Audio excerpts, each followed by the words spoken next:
నీకు ఆ విషయాల గురించి చెప్పే ముందు నా ఐడెంటిటీ గురించి చెప్పాలి.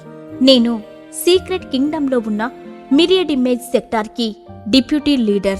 వీళ్ళంతా నా టీమ్మేట్స్.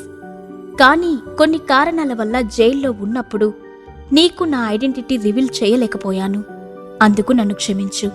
అందుకే నా గురించి నీకు నిజం చెప్పడానికే బయటకు వచ్చిన వెంటనే ఇక్కడికి తీసుకొచ్చాను అంటూ చెప్పడం ఆపాడు భోలా. అదంతా ముందే తెలిసినా కూడా ఏమీ తెలియనట్లు షాకింగ్ ఎక్స్ప్రెషన్ ఇస్తూ, అసలు నువ్వేం మాట్లాడుతున్నావు భోలా? సీక్రెట్ కింగ్డమ్ ఏంటి? మిరియడ్ ఇమేజ్ సెక్టార్ ఏంటి? నేను ఇప్పటి వరకు వాటి గురించి వినలేదు. నువ్వు నిజమే చెప్తున్నావా అని యాక్టింగ్లో జీవించాడు సాగర్. నేను చెప్పినదంతా నిజమే బ్రదర్. ఇందులో ఎలాంటి కల్పితం లేదు. నువ్వు నాకు దేవుడిచ్చిన బ్రదర్ కాబట్టి ఇక నుండి హైదరాబాద్లో ఉన్న మన బ్రాంచ్కి నువ్వే మేనేజర్గా ఉంటావు అని తన నిర్ణయం చెప్పాడు భోలా. పాకెట్ FM డౌన్లోడ్ చేసుకుని కింగ్ ఆడియో సిరీస్ వినేయండి.